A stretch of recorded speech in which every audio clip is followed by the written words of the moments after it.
Voltamos para o nosso segundo bloco, aqui no nosso primeiro programa do Da Mira do Pro. Bom, uma outra coisa que eu queria falar, e a gente vai para a nossa análise aqui, tá? Mas uma coisa que eu queria falar é o seguinte, vamos esquecer aquela história, realmente esquecer aquela história de que, eu, Felipe Mojave, já fui considerado um dos melhores jogadores de Omaha, já ganhei como melhor jogador de Omaha do Brasil, etc. Jogos cash game dos mais caros, torneios também. Vamos esquecer tudo isso. O que a gente vai falar aqui é da técnica do jogo, da questão do jogo. Vocês vão acertar demais, eu vou mudar de opinião, tá?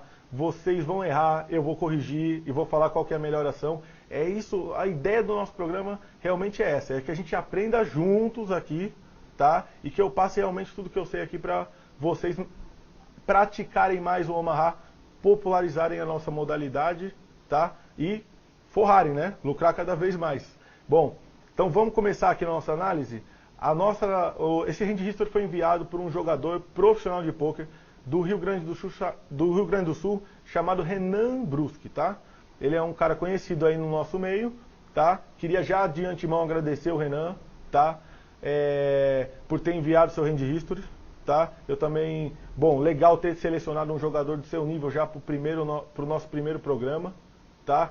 Já digo de antemão que o Renan foi longe no torneio, a gente tem mão pra caramba para analisar, isso é legal, legal demais, tá?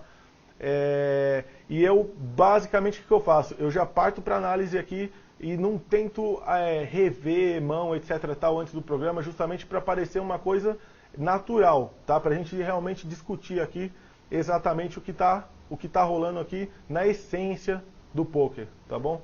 Essa é a ideia de trazer aqui para vocês. Bom, muitas coisas eu vou trazer aqui do meu amigo André Acari, que eu sou fã, assisto toda hora o Na Mira do Pro versão Hold'em, então como já é um sucesso, eu vou trazer isso pro meu programa também, até porque estamos apresentando mesmo o programa, né? André Acari na versão Hold'em e Felipe Mojave na versão Omaha. Vamos começar? Então vamos lá.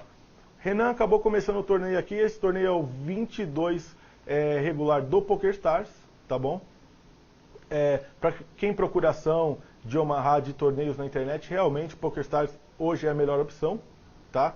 Existe muito mais volume de torneios, então cola lá para jogar. Os outros sites também tem, tá bom? Mas o PokerStars está com uma disponibilidade hoje maior de torneios. Bom, aqui na primeira mão a gente já recebe uma mão não jogável, né? Que a gente chama de mãos não jogáveis. Por exemplo, valete 7 de copas, 9 e 4 off, né? É uma mão single suited, ou seja, tem um naipe, ali tem 9 e 7 valete para sequência, mas a gente já queria explicar um conceito importante para vocês. O 4 é uma carta que ele não conecta em lugar nenhum, concorda? E diferente do No Limit Hold'em, no Omaha, a gente tem que jogar com a mão praticamente 100% conectada. O quanto mais conectada, melhor, tá? Por quê? Porque as cartas trabalham em conjunto.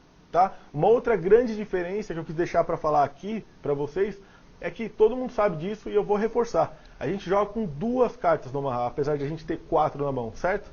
Então a combinação de jogo ela é muito grande. Uma hora a gente joga com 2, troca aquela carta entre a outra, ou tem 2 pares no flop com um flush draw, que é com a terceira carta conectada. Isso é muito importante, porque o Omaha é um jogo de redraws. O que são os redraws? São as chances de você melhorar a sua mão turn e river frente a um oponente que só tem aquilo. Por exemplo, rei valete no flop, certo? E eu tenho dama 10. Rei valete dama 10. Pô, eu tenho 2 pares e 2 pontos. Meu oponente só tem rei valete, só tem chance de empatar comigo a mão. Eu tenho a chance de fazer um straight, acertar uma sequência e ganhar a mão e puxar o pote inteiro, certo? Então essa questão é muito importante no Omaha. Para que ela seja mais importante e efetiva, tá? Para que ela tenha efetividade realmente no jogo de vocês, trabalhem com as cartas combinadas, tá? Regrinha número 1 e básica do Mojave aqui, tá bom? Então, vamos lá. O 4, ele é uma carta que não combina com nada, tá? E essa carta, famosamente, a chamamos de Dangler, tá? Anota aí, Dangler, tá? Essa carta, ela justamente justifica, e ela diz, o Dangler diz que é uma carta que não tem nada a ver com a mão que eu estou jogando. Então evitem jogar as mãos que não tem nada a ver, tá? Por exemplo, essa mão não tem nada a ver, o blind 15 e 30 não necessidade de jogar. O que o Renan fez? Foi lá e deu fold. Perfeito. É isso aí. Bom, vamos seguir aqui. Bom, a mesma coisa é esse tipo de mão, por exemplo, no Big Blind, né? A gente tem uma mão lá em cima e lá embaixo. Por exemplo, Rei Dama, 2 e 3. Nenhum naipe, tá? A gente sabe que a chance de a gente acertar um flush no Omaha é infinitamente maior do que no Limit Hold'em. Então é importante que a gente tenha cartas naipadas, conectadas, tá? Para aumentar a força desse nosso jogo realmente. E a chance da gente ganhar um possível pote, tá? Então, por exemplo, eu tenho duas mãos aqui, tal. Não é nem o exemplo dessa mão básico, mas, por exemplo, Rei Dama 2 e 3, que é a mão aqui, Rainbow, que é o que a gente disse que não tem naipes, tá? É a mão que o Renan tem no Big Blind, tá? Difícil jogar essa mão, inclusive por odds, porque a mão não trabalha junto, né? Ou se você acerta o flop lá embaixo, você está comprometido. Se você acerta o flop lá em cima, você está comprometido também, porque a mão não trabalha junto. Então, são mãos que a gente tem que realmente descartar esse tipo de mãos, como se fosse o nosso 7-2 off lá no No Limit Hold'em. Lembrando que os blefs pré-flop em Omaha são muito raros, hein? Bastante raros, principalmente na questão de torneios, tá? E começo de torneio principalmente, porque o jogador vai ter odds basicamente para pagar qualquer tipo de jogada, vai querer ver um jogo pós-flop, tá? Que é o que o pot limit nos traduz, tá? É o jogo pós-flop, é o jogo mais ativo. Por isso que grandes jogadores levam muita vantagem no Omaha. Por exemplo, eu sou um jogador um pouco mais técnico, eu gosto de levar minhas mãos pós-flop, analisar as jogadas. Por isso que eu acho que eu tenho um pouco mais de sucesso no Omaha. Assim como Gabriel Goff faz exatamente a mesma coisa, e outros grandes jogadores também dentro dessa modalidade. Acabam levando vantagem pelo jogo ser pot limit. Então aqui, por mais que você... a gente tem um raise e um tribet do small blind. Obviamente a gente não vai jogar. Mas o que eu estou dizendo é o seguinte, por mais que a gente tenha que completar aqui 75 fichas, a gente não vai completar big blind, tá? O primeiro erro para se cometer no Omaha é defender com mãos ruins, flopar mãos ruins e continuar na jogada. Isso é extremamente perdedor. Isso não é lucrativo, não é uma jogada lucrativa em Omaha. Muitas vezes no Texas Hold'em a gente vai fazer o contrário. A gente vai ter uma mão média, a gente vai dar call, por quê? Implied odds. E por que o implied odds, que é uma questão muito importante no Texas Hold'em, não é tão importante assim nesse caso aqui no Omaha? Porque a gente não tem como pôr todas as fichas no pano, certo? Não tem como. O jogo é pot limit. Então o que adianta eu flopar uma trinca e vou ter que ver o turn? Eu não vou all-in no flop. O que adianta eu flopar dois pares ou uma mão combinada? Não vou all-in no flop. O jogo é pós-flop. Então não tenham medo de jogar pós-flop, porque o jogo é assim mesmo, tá? A questão do implied odds, para vocês entenderem, vocês já trazem os mesmos conceitos do Texas Hold'em para o Omaha, tá? Essa questão do implied odds é exatamente a mesma. Ou seja, você analisa o stack que você tem para trás e analisa realmente os stacks efetivos, certo?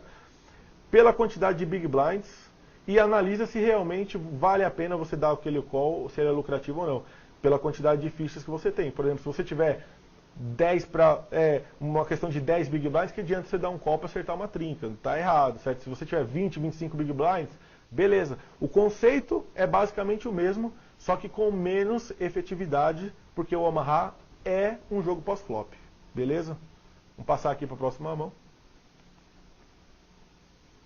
A mesma coisa já diria, por exemplo, dos pares. Por exemplo, pares, os pares bons realmente são aqueles pares grandes, certo? Par de as, par de rei, par de dama, com alguma coisa já combinada, entendeu? A gente não joga os pares como a gente jogaria no No Limit Hold'em, porque a diferença de equidade dos pares no Omaha, ela é muito menor do que no Hold'em. Com as as no Hold'em, a gente vai ter o quê?